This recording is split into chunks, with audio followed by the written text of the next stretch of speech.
Hello and welcome to Energy Insights by the World Future Energy Summit. And for today's episode, I'm joined by James Allan, who's Head of Energy, Economics and Climate at the British Embassy in Abu Dhabi. And we're here to discuss the energy transition. So welcome, James. Thank you very much, Robin. It's a delight to be here today, and thank you so much for inviting me.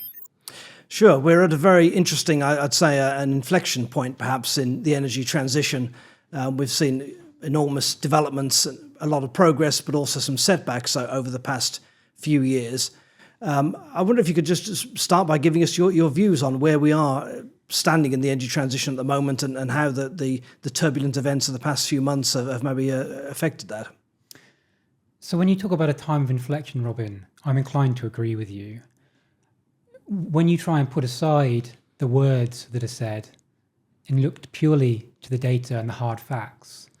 So look to the UK, which I'm representing and where I'm from. Today's a sunny, moderately windy day, and less than 7% of our energy is being generated from fossil fuels. So from the remaining gas plants that are on. A bulk of the rest is from wind and solar. Globally, renewable energy capacity is approximately 50% of global capacity and 30% of generation. These are stats from the International Renewable Energy Agency for last year. And as you say, the last few months have hammered home the repeated nature of energy security shocks that come from relying on fossil fuels. But to say that we are not well into the start of an energy transition, I think it's very much the case that the energy transition is here and is here to stay. It's just a case of how quickly and how fast and where we'll move the fastest. Yeah, thanks. And I find the UK example is a very interesting one, as you say, because we're perhaps today at a particularly favourable day for renewables, but indeed renewables along with nuclear power, so low carbon generation in general, as you say, the vast majority of the UK's generation today. The UK has been one of the world's fastest decarbonising major economies, if not the fastest, over the past few years. Coal has been completely removed from the electricity generation sector. So a lot of impressive achievements, but you also have some concerns and pushback and contrasting political opinions on the way the UK has gone on that. So thank you for the compliments, and it's right to say that the UK's transition is going very, very, very quickly.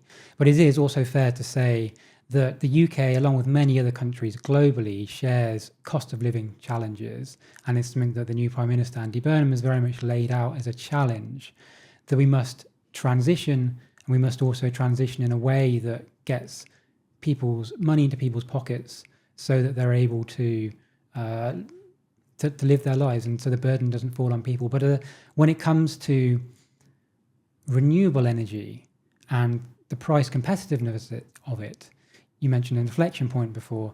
We've definitely hit that, where renewable energy is now price competitive with dirty sources. So the last auction round that the UK held, and there are contracts for difference for offshore wind, we achieved prices that were roughly 40% cheaper than if we had comparable gas generation. So the future is certainly renewables, but it's about making sure we do that transition in a way that's also fair and equitable and doesn't put undue burden on households that are finding globally challenges at the moment. Yeah, and I guess we've seen the past few years, solar power has made tremendous strides. Cost has fallen very dramatically. The amount of deployment has gone up hugely. Batteries have advanced a lot as well, and again, costs have fallen, so that's very helpful, obviously, for balancing variable renewables in the system. And wind has had its ups and downs.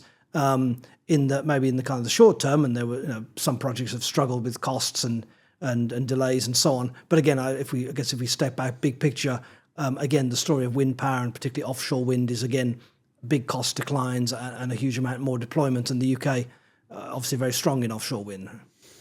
Yeah, exactly. And I think it's come a long way in a relatively short amount of time in terms of bringing down cost, increasing reliability, and just scaling up. And that's largely through some significant investments off the coast of the UK.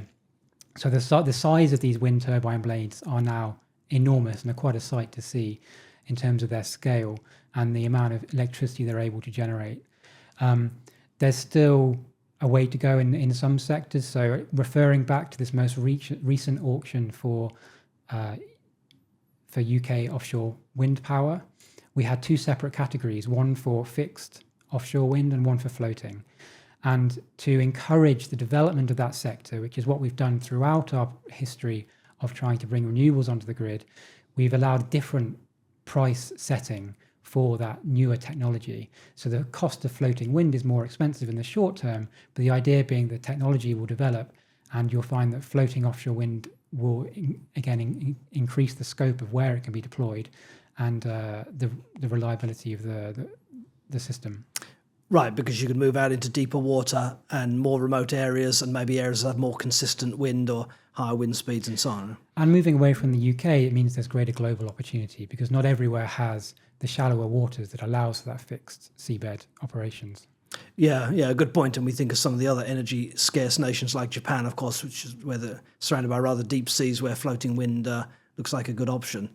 Now, we've talked about how renewable energy costs have come down. I think, there's a couple of kind of points I want to unpick there. Mm-hmm. The first one, obviously, you've got a new prime minister just entering office, Andy Burnham. As you say, cost of living is a top priority for him, understandably. Renewable energy has achieved great cost competitiveness. I guess people are not yet seeing it in their pockets. Maybe help us think when you think that will start coming through. So for the energy transition, moving to renewable power is only part of the journey. The electrification of our everyday lives is the next step, and the step where then we'll begin to make even more of a difference. So the rollout of electric vehicles, the rollout of electric, in our case, heating systems. In the UAE, it is more about cooling. But the rollout of systems that electrify both domestic but also industrial processes, which can then be connected to that renewable energy, will be vital to kind of flow through into generating savings and that people can actually see.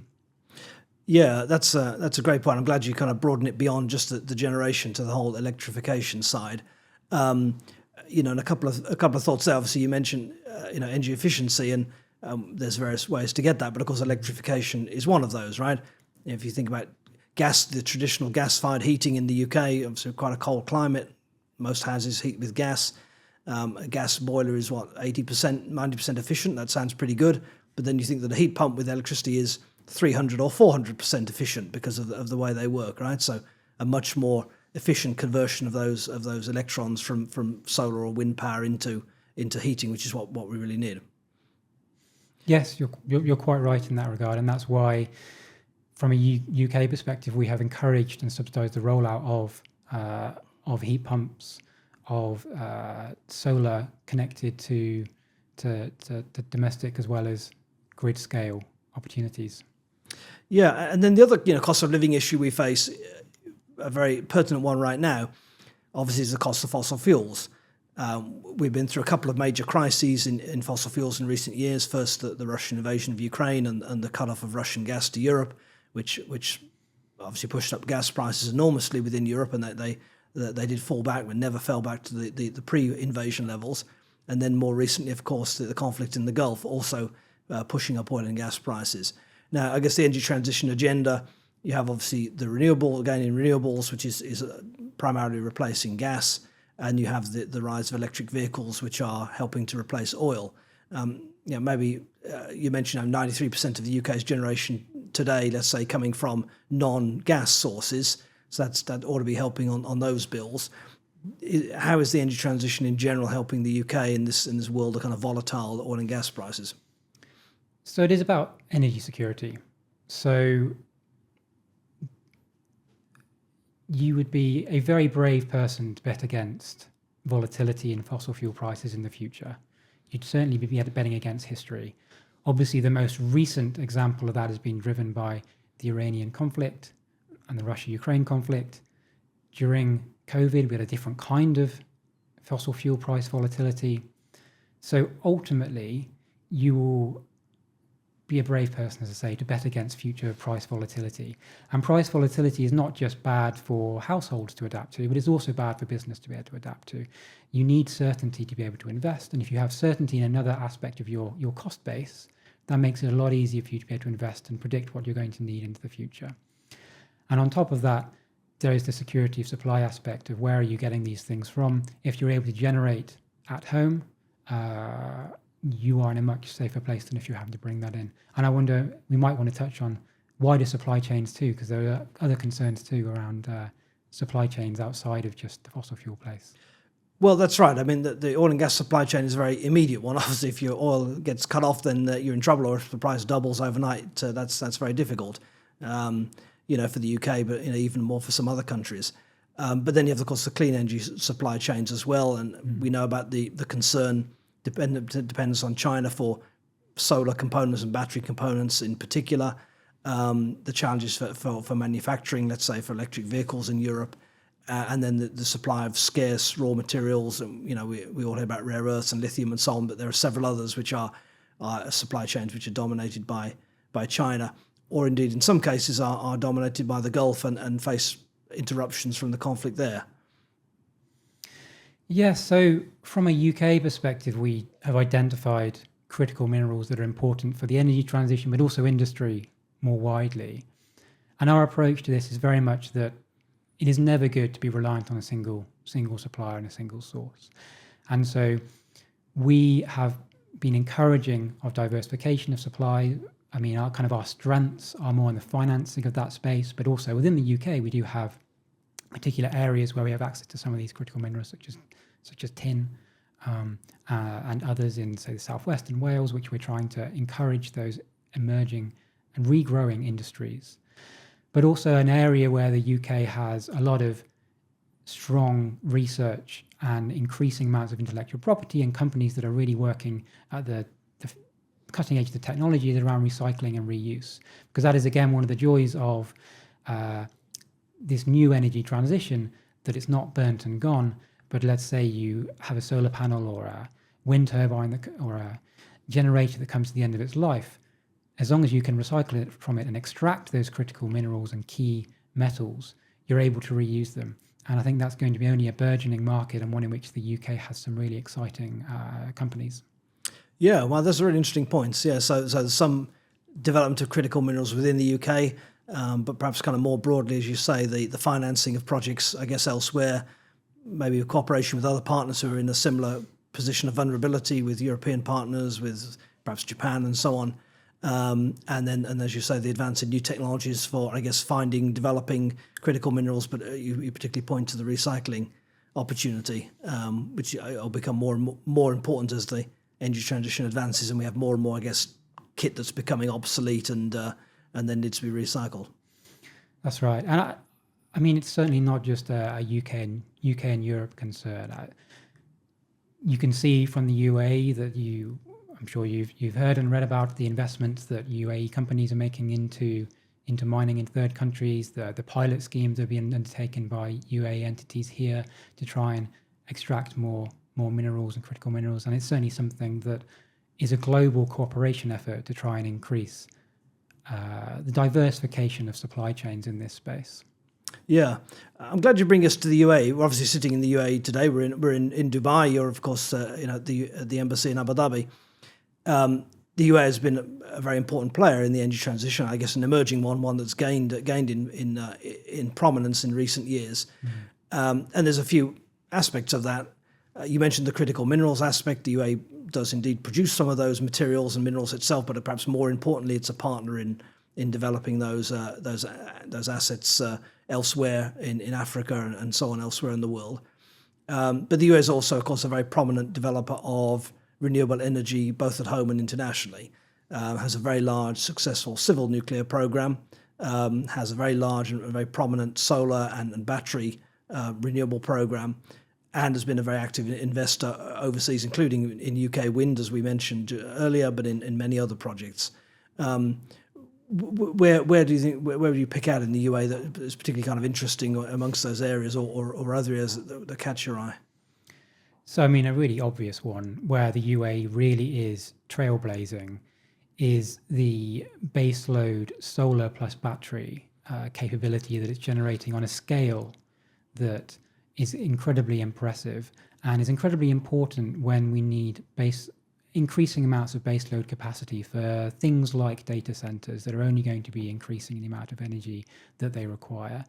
And being able to demonstrate that they can do it and do it at the scale that they're doing it and the pace that they're doing it, I think will only be a harbinger of things to come for other countries to be able to adopt and do similar things, hopefully within the wider region and elsewhere as well. So I think that's certainly super impressive. Kind of overseas, the role of Mazda and others, including Taka, in terms of their investments and their joint collaborations in other countries has been really impressive. So I talked a bit earlier about the most recent renewables auction, which we had in the UK. So Mazda was actually one of the big investors off that. So in a partnership with RWE, achieving 3 gigawatts of power in the South Dogger Bank, which will be delivered in coming years in offshore wind.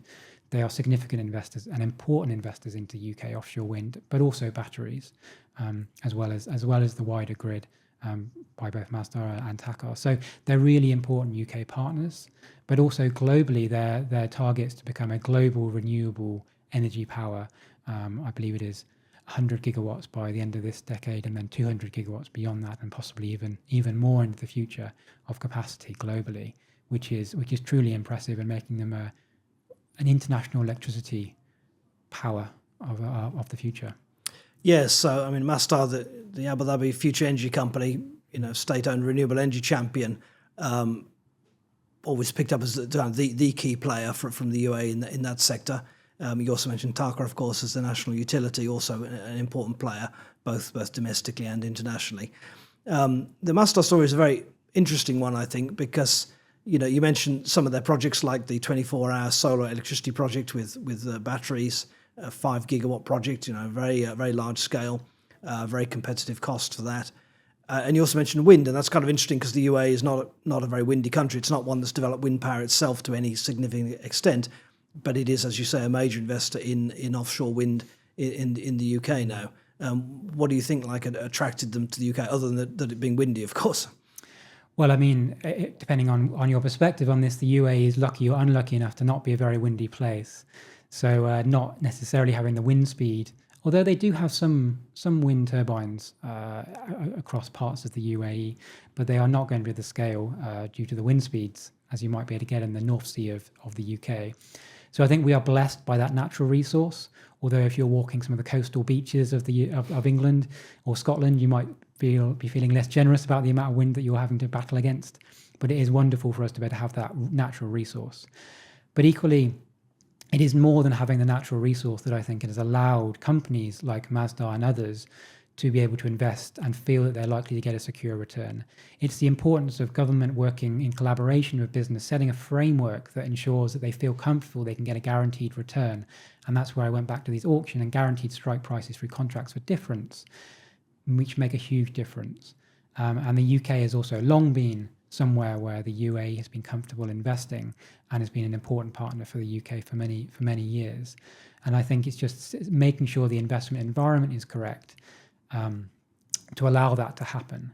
And if I may, in third countries outside of the UK, we're also looking to try and develop opportunities for collaboration between UK entities, so development finance institutions, impact investors, and UAE institutions, to be able to invest in climate finance into third countries in developing world, where maybe those,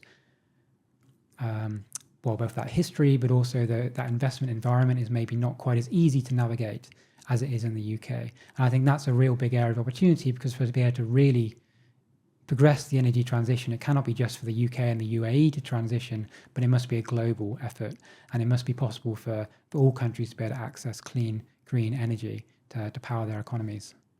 Yeah, that's a really interesting point, I think, because the certainty that the contracts for difference give, the assured price over a long term for the investors in the UK renewables has been very important, of course. We've seen some other countries that have backtracked on their renewable energy incentives and have withdrawn projects that were previously agreed and so on. That obviously isn't pretty negative for investors, but the UK so far has a good track record in that regard. But then you mentioned the cooperation in third countries.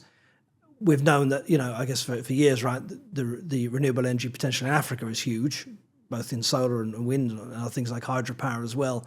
The continent's need is very great, but the actual deployment has been very limited because of the difficulty in getting financing for these projects, given all the risks and uncertainties. So I think that's a very interesting approach you mentioned with the UAE working together with the UK development finance and so on. We've seen the UAE entities obviously quite prominent in Africa, also in other parts of the world that maybe were underserved in renewables, like Central Asia. Are those kind of particular areas you're thinking of for that kind of cooperation?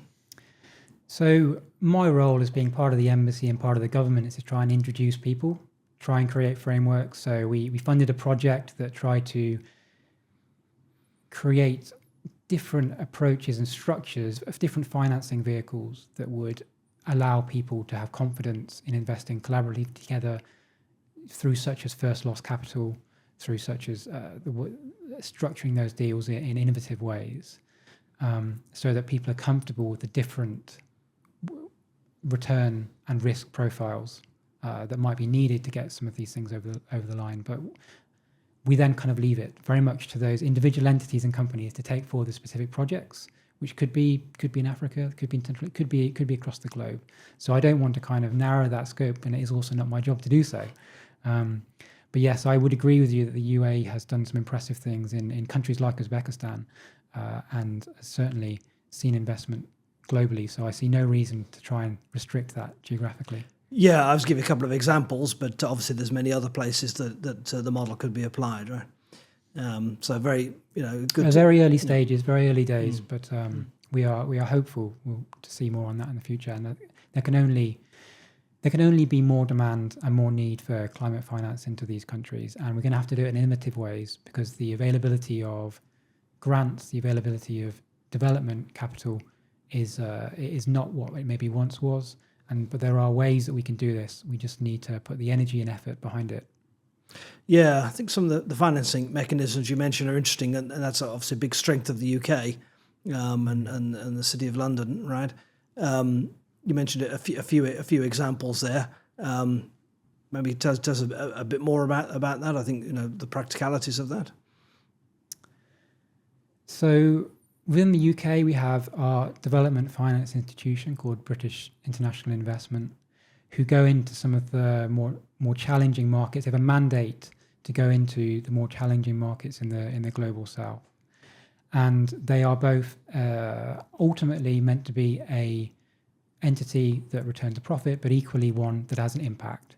And so that allows them to take a much greater degree of risk than an average financial institution might be happy taking. Also, they have an amazing network around the world of people who know local conditions.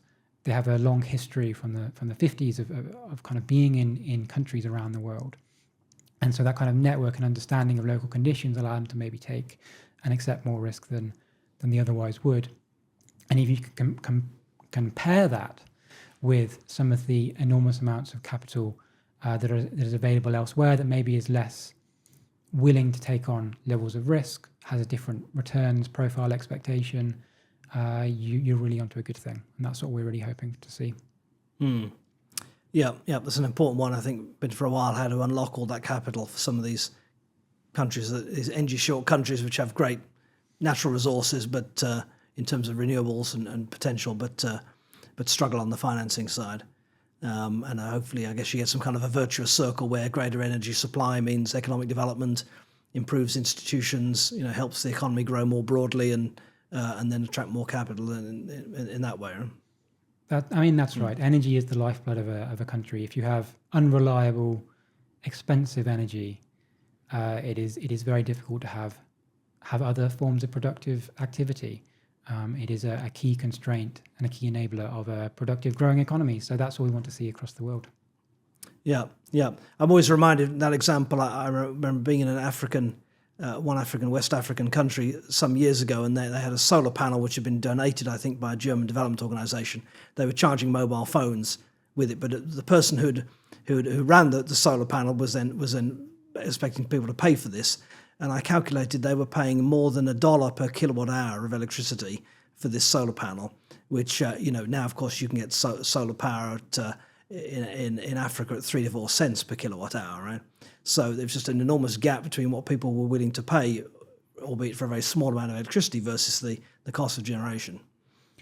The opportunity is huge, as you say. There's a huge margin there to be filled. But it is difficult. So we've talked quite a bit about the cooperation between the UK and UAE in aspects of the energy transition. We talked about UAE investment going into the UK. We talked about collaboration, financing and technology and so on in third countries. Could you give us your thoughts on the other way? UK coming into the UAE in terms of businesses, opportunities, technologies, investment in energy transition approaches here in the UAE? So the UK is actually the number one FDI stock investor overall, not just in the energy space, into the UAE economy, which I think just shows the importance in both directions of this economic relationship between the UK and the UAE. And with that investment comes people, comes skills, but also comes technology and expertise. And I think one area that's really, really interesting, I mean, it's small currently, but it's only going to grow, is carbon capture. And some of the UK expertise and technology, which is the companies that are coming out to the UAE and also the wider region, and are looking to store carbon underground, a really, really interesting one, which also allows the production of hydrogen up in Iraq.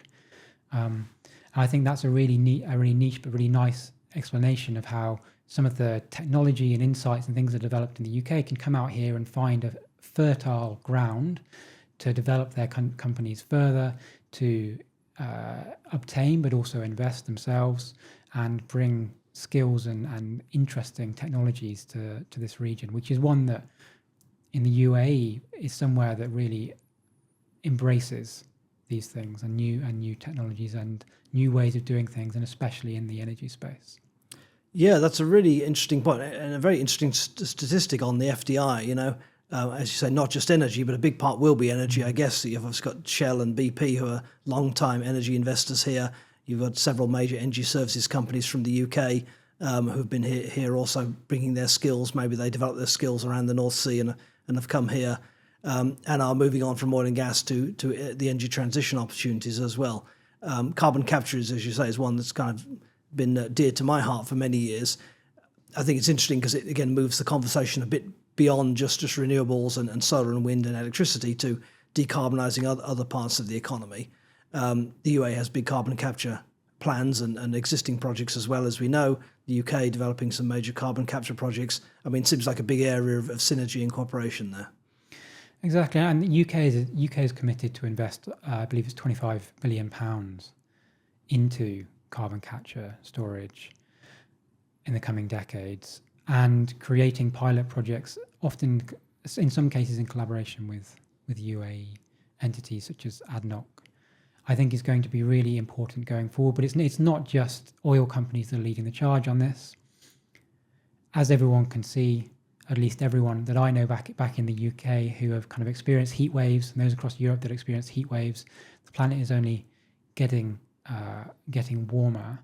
And unfortunately, it is likely that we're going to need some sort of direct air capture or other forms of carbon capture to be able to meet our climate goals.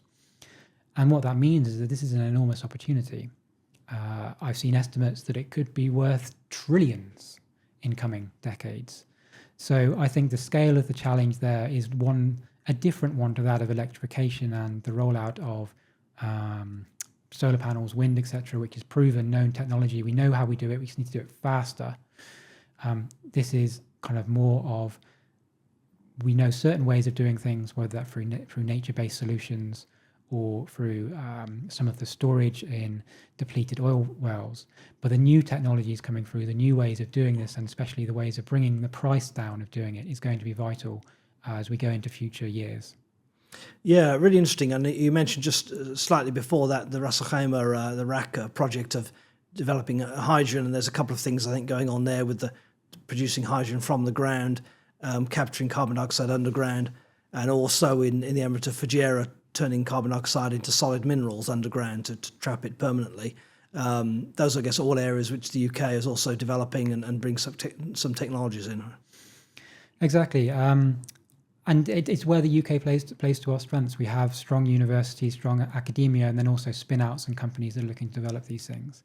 But then when coming to the UAE, there's very good geology across the UAE for this sort of activity, whether it be under the salt crusts offshore or whether it be the type of rock that exists, particularly in the Northern Emirates. The UAE is very well suited to this sort of activity. It also has the right human capital, the right people to be able to do it.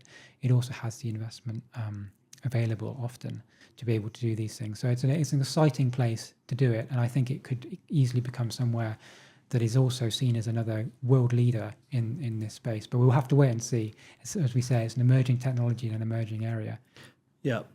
Yeah, sure, emerging, but I mean, it's one amongst a set of a whole range of technologies which are all interesting. Some are, the more incremental ones that were honed in the UK. Some are more kind of breakthrough, as you say. There's a lot of UK companies here, obviously a lot of British individuals, but a lot of businesses who maybe could be here or would like to be here. What do you think they should know? What would help them in coming here or being successful here? So there's some things that I would say to all British businesses looking to come out. And I think it's particularly true in the energy space, is that the UAE can be something or seen as something of a transitory country. But the idea of coming out for 6 months, 12 months, dipping your toe in the water, seeing what happens, is an approach that almost never works. Companies need to set out with the idea that they are looking to establish ideally some sort of physical presence for a good number of years, and then sit back and reflect as to where you've got to. If you're not willing to make a commitment, I think interlocutors in the UAE see this very often, that a lot of companies will be passing through. They want to see that you're committed. They want to see that you're going to endure, you're going to last. You're not going to be gone by the end of the year, and you are committed to your presence here. And then kind of secondly, relationships really matter out here. And so that means that I think to build those relationships, to build that faith, you really need to make sure you're looking at a commitment of a period of time. If you're not willing to do that, then perhaps reconsider. I think another kind of big question that is very topical right now is uncertainty about the region and about the conflict with Iran and what will happen next. So this is more with my economics hat on. There is no certainty. There is only uncertainty about what will happen next in terms of the conflict. I'm afraid I can't give you certainty about what will happen. But what I can give you certainty, which is very much reflected in the history of the UAE and through its actions so far, is that it will, in all scenarios, it will undertake policies that will lead to successful outcomes. It will react and act positively, quickly, and well to almost all eventualities. And what this means is that the likelihood of the UAE coming out of this in the future, I don't know when, stronger and in a position where it is a more desirable place to invest in, a strong economy globally and a strong, important player globally, which is why the UK considers that the UAE is one of its important future and current partners, is that we only see them becoming more important and a greater potential growth market, but also a greater potential partner globally. And so all of that means, I think, is that ultimately there will be bumps along the way, but the kind of the long-term outlook probably remains largely unchanged for the UAE as a strong location for UK expansion. Yeah, thanks. I think that's been a lesson of the history of the UAE, hasn't it? That there's been obviously various challenges for the country and the region through its history, and the UAE has generally taken that as a kind of a springboard to do things differently, to adapt, and to come out of those situations even stronger and maybe go in a somewhat unexpected direction. And COVID, the global financial crisis, over and over again. Exactly, and to adapt and to provide something that's necessary for the wider region and for other parts of the world in these times of crisis. And the energy transition investments, I think, are a good sign of that kind of resilience. You know, the solar power, the nuclear power here through this crisis have been extremely valuable parts of the energy system to have and have helped keep the country running.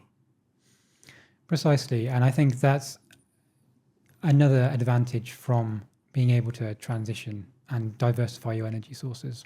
You mentioned, of course, one of the topics of the day, if not the century, James, and that's, of course, AI and data centers.